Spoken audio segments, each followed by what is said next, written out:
నమస్తే దేవి, welcome to story board. యుద్ధాలు కొంప ముంచేశాయి, ఆర్థిక వ్యవస్థలు కుదేలయ్యాయి. ఎల్నినో గోరు చుట్టుపై రోకటిపోట్లా మారింది. ఇవి చాలదన్నట్టుగా కరువు ముప్పు పొంచి ఉంది. ఏతావాత ఎవరి చేతిలోనూ పైసా లేదు. అన్ని రంగాలు కుదేలైపోయాయి. సంక్షోభం వేగంగా కమ్ముకొస్తోంది. ఎక్కడ చూసినా అయోమయ పరిస్థితులే కనిపిస్తున్నాయి. కరోనా నుంచి పూర్తిగా కోలుకొని ప్రపంచ ఆర్థిక వ్యవస్థని వరుస యుద్ధాలు కుదేలు చేశాయి. మొదట ఉక్రెయిన్ యుద్ధం, తర్వాత ఇరాన్ యుద్ధంతో ఆర్థిక పరిస్థితులు తల్లకిందులయ్యాయి. దీంతో అనూహ్యంగా అన్ని రంగాలు పడకేశాయి. ఈ దశాబ్దం మొదలైన దగ్గర నుంచి సంక్షోభాలు మొదలయ్యాయి. 2 ఏళ్ల పాటు ఆర్థిక వ్యవస్థల్ని స్తంభింపచేసిన కరోనా దెబ్బకు ఇప్పటికీ చాలా దేశాలు ఇంకా మైనస్ వృద్ధి రేటునే నమోదు చేస్తున్నాయి. అలాంటిది హఠాత్తుగా వచ్చిపడ్డ ఉక్రెయిన్ యుద్ధం ప్రపంచ ఆర్థిక వ్యవస్థపై కనిపించని ప్రభావం చూపింది. మొదట యూరోప్కే పరిమితమవుతుందనుకున్న యుద్ధ ప్రభావం మెల్లగా ఆసియా, ఆఫ్రికా దేశాలకు విస్తరించింది. కాకపోతే యూరోప్ దేశాలు తీవ్రంగా కుదేలయ్యాయి.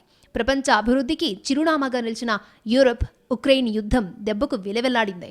చాలా దేశాల్లో ఆర్థిక వ్యవస్థలు తలకిందులు కావడంతో ప్రభుత్వాలు కూడా మారిపోయాయి. స్వల్ప వ్యవధిలో నేతలు మారుతున్నా కూడా బ్రిటన్ లాంటి దేశంలో కూడా ఆర్థిక వ్యవస్థ చక్కబడలేదంటే పరిస్థితులు ఎంత దారుణంగా ఉన్నాయో అర్థం చేసుకోవచ్చు. ఉక్రెయిన్ యుద్ధం ఇప్పటికీ కొనసాగుతూనే ఉంది. ఇక ఆ తర్వాత ఉరుములేని పిడుగులా వచ్చిపడింది ఇరాన్ యుద్ధం. పశ్చిమాసియాలో ప్రారంభమైన యుద్ధ ప్రభావం చాలా వేగంగా మొత్తం ప్రపంచానికి విస్తరించింది. అంతేకాదు ఉక్రెయిన్ యుద్ధానికి భిన్నంగా ఇరాన్ యుద్ధం ప్రపంచ సరఫరా గొలుసుల్ని ప్రభావితం చేసింది. చివరకు ఇంధన సంక్షోభం వచ్చేసింది. ఆ దెబ్బకు ప్రపంచమంతా ఉక్కిరి బిక్కిరైంది. ఆధునిక ప్రపంచానికి ప్రాణవాయువు లాంటి ఇంధనం అందక అన్ని దేశాలు అల్లాడిపోయాయి. ఈ ప్రభావం ఆర్థిక వ్యవస్థలపై పలు రకాలుగా పడి అన్ని రంగాలు కుదేలయ్యాయి. దీంతో అన్ని దేశాల సూచీలు నేలచూపులు చూశాయి. ఇది మహామాంద్యం కంటే తీవ్ర ప్రభావం చూపిస్తోందని అంతర్జాతీయ సంస్థలు, నిపుణులు మొత్తుకున్న దాఖలాలు ఉన్నాయి. చివరకు ఇరాన్ యుద్ధానికి తాత్కాలిక విరామం ఇచ్చినా ఉద్రిక్తతలు మాత్రం పూర్తిగా ఉపశమించాయనే గ్యారంటీ ఎవరూ ఇవ్వడం లేదు. దీంతో ఇంకా బంగారం, ఇంధనం ధరలు రోలర్ కోస్టర్ రైడ్ చేస్తూనే ఉన్నాయి. ఈ అస్థిరత ప్రభావం ఆర్థిక వ్యవస్థపైన స్పష్టంగా కనిపిస్తోంది. ఏతావాత అన్ని రంగాలు బిక్కచచ్చిపోయాయి. ఈవేళ ప్రపంచం మొత్తం ఆర్థిక వ్యవస్థ కరిగిపోయింది. ఇది మళ్ళీ తేలుకుంటుందా లేదా? నిరుద్యోగాలు ఉన్నాయి, ధరలు పెరిగిపోయినాయి, కరువులు ఉన్నాయి, అది కనపడుతుంది. కానీ వాళ్ళు మర్చిపోకూడదు. 2020లో కోవిడ్ 2-3 సంవత్సరాలు జరిగింది. విపరీతంగా డిమాండ్ తగ్గిపోయింది. తర్వాత అప్పుడు రష్యా యుక్రెయిన్ యుద్ధం కూడా స్టార్ట్ అయింది 22లో. ఇప్పుడు ఇరాన్ అమెరికా యుద్ధం వచ్చింది. చాలా ఇబ్బందులు వచ్చినాయి చమురు లేకుండా. కానీ ఇదంతా దాంతోపాటు ఎల్నినో వర్షాలు పడతాయో లేదో, వ్యవసాయం పోతాదా. చివరకు రియల్ ఎస్టేట్ కూడా పతనమైంది. కొన్నేళ్లుగా రియల్ ఎస్టేట్ రంగంలో ఉన్న స్తబ్దత ఇప్పటికీ కొనసాగుతోంది. ఆర్థిక వ్యవస్థల్లో లావాదేవీలు నిలిచిపోవడంతో ఆ ప్రభావం కూడా రియల్ ఎస్టేట్పై మరింత ఎక్కువగా పడింది. చివరకు కొనుగోళ్లు, అమ్మకాల సంగతి తర్వాత కనీసం ఎంక్వైరీలు కూడా లేక రియల్ రంగం బిత్తర చూపులు చూస్తోంది. అటు సామాన్యుల చేతుల్లోనూ డబ్బులు లేవు. అన్ని రంగాల్లో వృద్ధి లేనప్పుడు, అన్ని రకాల ఆదాయాలు పడిపోయినప్పుడు, ఉన్న ఉద్యోగాలే ఊడిపోతున్నప్పుడు ఇక సామాన్యుల జీవితం మాత్రం ఎలా బాగుంటుంది అనే ప్రశ్నలు వస్తున్నాయి. అందుకు తగ్గట్టుగానే సగటు మనిషి బతుకు జీవుడా అంటూ బతుకు బండి భారంగా లాగుతున్నాడు. ప్రపంచ ఆర్థిక వ్యవస్థ బాగాలేని సమయంలో జరుగుతున్న ఆటోమేషన్ ప్రక్రియ ఐటీ ఉద్యోగులకు ఆశనిపాతంగా మారింది. నిజానికి మొదట కంపెనీలన్నీ ఆటోమేషన్ కాస్ట్ను భరించాలని, ముందు నష్టాలొచ్చినా తర్వాత ఉద్యోగుల సాయంతో గట్టెక్కొచ్చని, ఒక్కసారి పరిస్థితులు కుదురుపట్టాక ఆటోమేషన్ను విస్తరిస్తూ ఉద్యోగాలను తీసేసే ప్రక్రియను సమాంతరంగా చేపట్టాలని భావించాయి. కానీ ఉరుములేని పిడుగులా ట్రంప్ తీసుకుంటున్న నిర్ణయాలు కంపెనీల బ్యాలెన్స్ షీట్లను తారుమారు చేస్తున్నాయి. దీంతో ఏం జరుగుతుందో అర్థం చేసుకునే టైం కూడా లేదనే ఉద్దేశంతో ఎడాపెడా లే ఆఫ్లకే ఓటేస్తున్నాయి కంపెనీలు. దీంతో వేల మంది ఉద్యోగులు రోడ్డున పడుతున్నారు. అన్ని కంపెనీలు ఇదే దారిలో ఉండడంతో ఎంత అనుభవం ఉన్నా ఉద్యోగం దొరకని దుస్థితి నెలకొంది. ఆర్థిక పరిస్థితి మన దగ్గర మాత్రమే బాగోలేకపోతే వేరే దారి చూసుకోవచ్చు. ఓ రంగం మాత్రమే తిరోగమనంలో ఉంటే మరో రంగంలో అదృష్టం పరీక్షించుకోవచ్చు. కానీ దేశం, ప్రపంచం ఎక్కడ చూసినా నిరాశే రాజ్యమేలుతున్నప్పుడు ఇక చేసేదేముంది? నిట్టూర్చడం తప్ప అనే ధోరణి కనిపిస్తోంది. అలాగని పూర్తిగా కాడి కింద పారేస్తే ఆ తర్వాత ఎత్తుకుందామన్నా సాధ్యం కాదు. కష్టమో నష్టమో ఓర్పుగా కష్టకాలాన్ని ఫేస్ చేయాలని, అందుకోసం ఆర్థిక వ్యూహాలు పునఃసమీక్షించుకోవాలని ఆర్థికవేత్తలు సూచిస్తున్నారు. నిజానికి కొన్నేళ్ల ముందు నుంచే నిపుణులు మేల్కొలుపు చెబుతున్నా ప్రపంచ దేశాలు మాత్రం వారిని పట్టించుకోవడం లేదు. పైగా జీడీపీ గణాంకాలు మేనేజ్ చేసే కొత్త విద్య నేర్చుకుని తమను మించిన వారు లేరని తలెగరేస్తున్నారు. దీంతో జీడీపీకి వాస్తవ పరిస్థితులకు పొంతన లేకుండా పోతోంది. ఈ పరిణామాల కారణంగా ఎవరూ ఎవరిని నమ్మలేని పరిస్థితి వచ్చేసింది. ఓ దేశం మరో దేశాన్ని అనుమానాస్పదంగా చూస్తోంది. అంతర్జాతీయ సంస్థలు కూడా కొన్ని దేశాలు చెప్పినట్టే ఆడుతున్నాయని, అవి చెప్పినట్టే గణాంకాలు ఇస్తున్నాయనే భావన బలపడింది. దీంతో అసలు ప్రపంచ దేశాల్ని ఒకచోట కూర్చోబెట్టేవారు, ఓ ఆలోచన పాటించేలా చేసేవారు లేకుండా పోయారు. దీంతో ఎవరికి వారే యమునా తీరే అన్నట్టుగా తయారైంది దుస్థితే. అందుకే ఏ దేశానికి ఆ దేశం సొంత డబ్బా కొట్టుకుంటూ మిగతా దేశాల కంటే తామే మెరుగని చెప్పుకుంటున్నాయి. కానీ సొంత ప్రజలకు మాత్రం సమాధానం చెప్పలేని స్థితిలో ఉన్నాయి. అలాగని ప్రజల భాగస్వామ్యంతో సమస్యను పరిష్కరిద్దామనే చిత్తశుద్ధి కూడా ఎవరికీ లేకుండా పోతోంది. మొదటే దేశంలో సామాన్యుల ఆదాయం బాగా తగ్గిపోయింది. దేశ పురోగతికి కీలకమైన సేవల రంగం ఇప్పుడు బిత్తర చూపులు చూస్తోంది. దీంతో ప్రజల కొనుగోలు శక్తి తీవ్రంగా పడిపోయింది. దేశంలో 50 నుంచి 60% ఉద్యోగాలు సేవల రంగంలో ఉండడమే దీనికి కారణమని ప్రత్యేకంగా చెప్పనక్కర్లేదు. పోయిన ఉద్యోగాలు పోగా ఉన్న ఉద్యోగాలు కూడా ఎంతకాలం ఉంటాయో తెలియని దుస్థితి ఉంది. ఉన్న ఉద్యోగాల్లో పేరుకున్న ఉద్యోగాలు, నిజంగా వేతనం వచ్చే ఉద్యోగాల్ని విడదీసి చూడాల్సినంత పరిస్థితులు దిగజారాయి. దేశంలో చాలా కుటుంబాలు పైన పటారం లోన లొటారం అన్నట్టుగా నెట్టుకొస్తున్నాయి. కడుపు చించుకుంటే కాళ్ళ మీద పడుతుందన్న చందంగా కన్నీళ్లను కడుపులోనే దిగమింగుకుంటున్నాయి. అన్నింటికీ మించి డిస్కౌంట్ అంటే పరుగులు తీసే మనస్తత్వం ఉన్న భారతీయులు కేంద్రం జీఎస్టీని తగ్గించినా ఆశించినట్టుగా కొనుగోలు జోలికి పోవడం లేదంటే ఇంతకు మించి ఆర్థిక దుస్థితికి వేరే నిదర్శనం కావాలా అనే ప్రశ్నలు వస్తున్నాయి. జీఎస్టీ తగ్గింపు అమల్లోకి వచ్చిన రోజు మాత్రమే కాస్త వాహన కొనుగోలులో ఊపు కనిపించింది. అదే ఊపు కంటిన్యూ అవుతుందని సంబరపడ్డ డీలర్లకు చివరకు నిరాశ మిగిలింది. రెండో రోజు నుంచి షరామామూలే అన్నట్టుగా ఉంది పరిస్థితి. కేంద్రం కూడా పైకి చెప్పడం లేదు, కానీ ఆశించిన రీతిలో కొనుగోళ్లు జరగకపోవడంపై అంతర్గతంగా ఆరా తీస్తోంది. ఎవరేం చేసినా, ఏ ఆఫర్లు పెట్టినా, పన్నులు తగ్గించినా జనం దగ్గర డబ్బు లేనప్పుడు కొనుగోళ్లు ఎలా పెరుగుతాయని ఆర్థికవేత్తలు ప్రశ్నిస్తున్నారు. ఇరాన్ యుద్ధ ప్రభావం నుంచి పూర్తిగా బయటపడని ప్రపంచానికి పులి మీద పుట్రలా ఎల్నినో వచ్చి పడింది. ఇది తీవ్ర ఎల్నినో అని, భవిష్యత్తులో కరువు తప్పదని ఇప్పటికే సంకేతాలు వచ్చేశాయి. దీంతో ఇప్పటికే ద్రవ్యోల్బణం గణాంకాలు పెరగడం మొదలైంది. దేశ వ్యవసాయ రంగానికి కీలకమైన నైరుతి రుతుపవనాలపై ఎల్నినో ప్రభావం పడింది. ముందస్తు హెచ్చరికలకు అనుగుణంగానే వరుణుడు ముఖం చాటేశాడు. ఇప్పటికే జూన్లో లోటు వర్షపాతం నమోదైంది. ఇప్పుడు జూలైలోనూ సేమ్ సీన్ కనిపిస్తోంది. ఈ ఏడాది దేశవ్యాప్తంగా సగటు వర్షపాతం 92% మాత్రమే నమోదయ్యే అవకాశం ఉందని తెలిపింది. ఐఎండీ అంచనా ప్రకారం మొత్తం రుతుపవన కాలంలో వర్షపాతం సాధారణం కంటే తక్కువగా ఉండే అవకాశం ఉంది. దేశంలోని వివిధ ప్రాంతాలను పరిగణలోకి తీసుకున్నప్పుడు వాయువ్య, ఈశాన్య, దక్షిణ భారత్లోని కొన్ని ప్రాంతాలు మినహా దాదాపు అన్ని ప్రాంతాల్లో వర్షపాతం సాధారణం కంటే తక్కువగా ఉంటుందని అంచనా వేసింది. అందుకు తగ్గట్టుగానే వానలు లేకపోవడంతో కరువు తప్పదనే భయాలు వ్యక్తమవుతున్నాయి. 2015లో ఎల్నినో ఎఫెక్ట్ వచ్చినప్పుడు జూన్లో తీవ్ర ప్రభావం చూపించింది. మొదట్లో కాస్త వర్షాలు కురిసినా రాను రాను వాతావరణం పొడిగా మారింది. ఈ ఏడాది కూడా దాదాపు అదే పరిస్థితి కనిపిస్తోంది. నిజానికి ఈ ఏడాది ఫిబ్రవరి నుంచి ఎల్నినో ఎఫెక్టుపై చర్చ జరుగుతోంది. ప్రభావం ఉంటుందా లేదా అని లెక్కలేశారు. ఇప్పుడు దీనిపై ఓ స్పష్టత వచ్చింది. 1997లోనూ శక్తివంతమైన ఎల్నినో ఏర్పడింది. ఆ సమయంలో పసిఫిక్ మహాసముద్ర జలాల ఉష్ణోగ్రతలు 2 డిగ్రీలకు మించాయి. అప్పుడే భారత్లోని ఉత్తరాది, మధ్య రాష్ట్రాలపై ప్రభావం గట్టిగా పడింది. అయితే ఈసారి అంతకు మించి ఉష్ణోగ్రతలు నమోదవుతూ ఉండడంతో పలు రాష్ట్రాల్లో కరువు సంభవించే అవకాశాలున్నాయి. ఇప్పటికిప్పుడు ఇందుకు తగ్గట్టుగా అప్రమత్తమై చర్యలు చేపట్టాలని పర్యావరణవేత్తలు సూచిస్తున్నారు. ముఖ్యంగా వ్యవసాయ రంగంపై ప్రతికూల ప్రభావం పడకుండా చూడాలని చెబుతున్నారు. అలాగని ముందు జాగ్రత్త చర్యలు కూడా అంత తేలిక కాదు.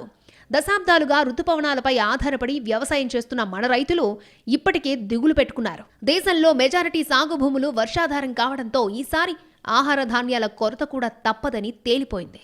గతంలో ఎన్నో సంక్షోభాలను ధీటుగా ఎదుర్కోవడానికి మనకు వ్యవసాయమే ప్రధాన ఆలంబనగా నిలిచింది. కానీ ఇప్పుడు అలాంటి సాగు రంగమే సంక్షోభంలో పడ్డం దేశానికి అసలు సిసులు సవాలు విసురుతుంది అనడంలో సందేహం లేదు. ఎల్నినో ప్రభావంతో దేశవ్యాప్తంగా వర్షపాతం సమానంగా ఉండదు. కొన్ని ప్రాంతాల్లో సాధారణ లేదా అధిక వర్షాలు పడినా మరికొన్ని ప్రాంతాల్లో తీవ్రమైన కొరత ఉంటుంది. వర్షపాతం తగ్గితే వ్యవసాయం, గ్రామీణ ప్రాంతాల నీటి సరఫరా, స్థానిక ఆర్థిక వ్యవస్థలపై తీవ్ర ప్రభావం పడే అవకాశం ఉంటుంది. ముఖ్యంగా ఖరీఫ్ పంటలపై ప్రభావం అధికంగా ఉండొచ్చు. తక్కువ వర్షాలు కేవలం వ్యవసాయానికి కాదు, పర్యావరణానికి కూడా ముప్పు ఉందని నిపుణులు అంటున్నారు. అడవుల్లో తేమ తగ్గడం, వాగులు, నదులు ఎండిపోవడం, పక్షుల వలసలు, జంతువుల జీవన చక్రాలు దెబ్బతినడం వంటి సమస్యలొస్తాయని చెబుతున్నారు. పసిఫిక్ మహాసముద్రంలోని జలాలు అసాధారణ స్థాయిలో వేడెక్కడాన్నే ఎల్ నినో అంటారు. ప్రతి 2 లేదా 7 సంవత్సరాలకు ఒకసారి పసిఫిక్ మహాసముద్రంలో ఈ ఎఫెక్ట్ కనబడుతూ ఉంటుంది. 2023-24 మధ్యకాలంలో ఈ ప్రభావం కనపడింది. ఇప్పుడు మరొకసారి ఎల్ నినో ఏర్పడనుంది. సూపర్ ఎల్ నినో ప్రభావంతో కరువు కాటకాల ముప్పు తీవ్రంగా ఉంటుందని సైంటిస్టులు చెబుతున్నారు. 1876-1877లో వచ్చిన సూపర్ ఎల్ నినోతో ప్రపంచవ్యాప్తంగా కరువు విలయతాండవం చేసింది. 2 కోట్ల నుంచి 5 కోట్ల మంది వరకు నీళ్లు లేక, తిండి దొరక్క ప్రాణాలు కోల్పోయినట్టుగా గణాంకాలు చెబుతున్నాయి. ఒక్క భారత్లోనే దాదాపు 1 కోటి మంది కరువు కాటకాలతో బక్కచిక్కి ప్రాణాలు కోల్పోయారు. బాంబే, మైసూర్, మద్రాస్, హైదరాబాద్ ప్రావిన్సులలో తీవ్రమైన వర్షాభావ పరిస్థితులు ఏర్పడ్డాయి. పంటలు సరిగ్గా పండలేదు. ఆ ఎఫెక్ట్ దేశమంతటా పడింది. తీవ్రమైన కరువు సంభవించింది. లక్షలాది మంది రైతులు, నేత కార్మికులంతా కూలీ పనులు చేసుకునేందుకు ఇతర ప్రాంతాలకు వలసెళ్లారు. 1982, 1997, 2015లోనూ తీవ్రమైన ఎల్ నినోలు వచ్చినా అంతటి ప్రభావం లేదు. ఇప్పుడు వచ్చే ఎల్ నినో 1877 నాటి సూపర్ ఎల్ నినో అంతటి తీవ్రంగా ఉంటుందేమోనని సైంటిస్టులు ఆందోళన వ్యక్తం చేస్తున్నారు. ఎల్ నినోతో తెలుగు రాష్ట్రాల్లోని పరిస్థితులు దారుణంగా ఉంటాయని వాతావరణ శాస్త్రవేత్తలు హెచ్చరిస్తున్నారు. ఇప్పటికే ఇచ్చిన అవుట్లుక్లో ఈ నెలాఖరుకు ఎల్ నినో బలపడుతుందని అంటున్నారు. మహారాష్ట్ర, కర్ణాటకలకు ఈ ఏడాది వర్షాభావ పరిస్థితులు తీవ్రంగా ఉంటాయని ఇప్పటికే ఐఎండీ అంచనా వేసింది. అదే జరిగితే పశ్చిమ కనుమలు, మహారాష్ట్ర, కర్ణాటకలో వర్షాలు సరిగ్గా పడకపోతే కృష్ణా, గోదావరి నదులకు వరదలుండవు. ఈ ఎఫెక్ట్ ఏపీ, తెలంగాణలోని ప్రాజెక్టులపై పడుతుంది. వ్యవసాయంపై తీవ్ర ప్రభావం పడే ప్రమాదం ఉంటుంది. దీంతో నదీ జలాలపైనే ఆధారపడుతున్న తెలంగాణకు కష్టాలు తప్పవని శాస్త్రవేత్తలు చెబుతున్నారు. ఏతావాదా దేశవ్యాప్తంగా ఆహార సమస్య వచ్చే అవకాశాలు పుష్కలంగా కనిపిస్తున్నాయి. అయితే కొన్నేళ్లుగా ఇబ్బడి ముబ్బడిగా దిగుబడొచ్చిన ఆహార ధాన్యాలు ఇప్పుడు ఆదుకుంటాయనే ఆశలున్నా అవి ప్రస్తుత అవసరాలకు సరిపోవనే వాదన కూడా లేకపోలేదు. పైగా ఇటీవల యుద్ధాల కారణంగా కొన్ని దేశాల్లో ఆహార సంక్షోభం రావడంతో మనం ఆయా దేశాలకు ఆహార ధాన్యాలు సరఫరా చేశాం. దీంతో ఈ ఏడాది దేశంలో ద్రవ్యోల్బణం బాగా పెరగడం ఖాయమనే అంచనాలు ఉన్నాయి. ఇప్పటికే యుద్ధాల కారణంగా పెరిగిన నిత్యావసరాల ధరలు ఇప్పుడు ఎల్ నినో దెబ్బతో మరింత కొండెక్కి కూర్చోవడం ఖాయంగా కనిపిస్తోంది. సాధారణంగా ఎన్ని సమస్యలున్నా తిండికి లోటు లేకపోతే సామాన్యుడు ఎలాగోలా బతికేస్తాడు. కానీ ఈసారి ఆ తిండికే లోటొచ్చే పరిస్థితులు స్పష్టంగా కనిపిస్తూ ఉండడంతో ప్రభుత్వాల్లోనూ కలవరం మొదలైంది. ఇప్పటికే డాలర్లు ఎక్కువ ఖర్చు కాకుండా బంగారం దిగుమతులు తగ్గించి నెట్టుకొస్తున్న ప్రభుత్వాలు ఇప్పుడు ఆహార సంక్షోభం రాకుండా ఎలాంటి వ్యూహరచన చేస్తాయనేది చూడాల్సి ఉంది. ఇప్పటిదాకా దేశంలో ఓ ప్రాంతంలో కరువు వస్తే మరో చోట అధిక దిగుబడులు వచ్చిన పరిస్థితులున్నాయి. అలాంటి సందర్భాల్లో ఆహార ధాన్యాలను అటు ఇటు సర్దుబాటు చేయడం తేలిగ్గానే జరిగేది. కానీ ఇప్పుడు దేశవ్యాప్తంగా కరువు తప్పదనే అంచనాలతో రైతులు ముందే పానిక్ అయిపోతున్నారు. ఇప్పటికే సాగు విస్తీర్ణం భారీగా తగ్గిన వాస్తవం కళ్లకు కడుతోంది. ఈ పరిస్థితులు మెరుగుపడతాయనే ఆశ లేకపోగా ఇంకా దిగజారుతాయేమోననే భయాలు ఎక్కువవుతున్నాయి.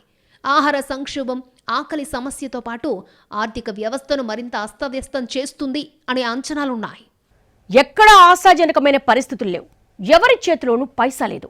అంతటా అయోమయం తాండవిస్తోంది. అసలు ఈ పరిస్థితులు ఎప్పటికి చక్కబడతాయో చెప్పడం కూడా చాలా కష్టంగానే ఉంది. ఎక్కడ ఏ సంక్షోభం వచ్చినా, ఎప్పుడు దుర్భర పరిస్థితులు తలెత్తినా దానికి మొదట బాధితుడుగా మిగిలేది సామాన్యుడే. మామూలు రోజుల్లోనే అష్ట కష్టాలు పడి బతుకు చక్రంలాగే సామాన్యుడికి ప్రస్తుత ఆర్థిక పరిస్థితులు మరింత భారంగా మారుతున్నాయి. ఎటు చూసినా అయోమయ పరిస్థితులు కనిపిస్తున్నాయని తల్లడిల్లిపోతున్నారు సామాన్యులు. ఓవైపు ఉద్యోగం ఎప్పుడు ఊడుతుందోననే భయం, మరోవైపు ధరలు ఎప్పుడెలా పెరుగుతాయోనని అనిశ్చితే.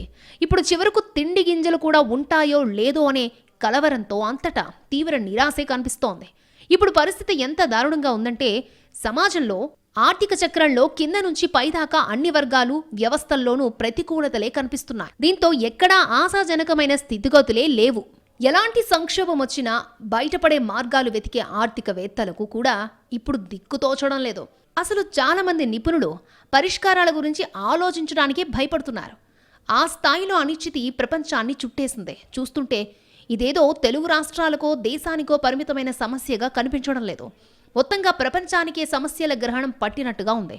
అందుకే ఆర్థిక వ్యవస్థలు చతికిల పడుతున్నాయి. ఆదాయ మార్గాలు కోసుకుపోతున్నాయి.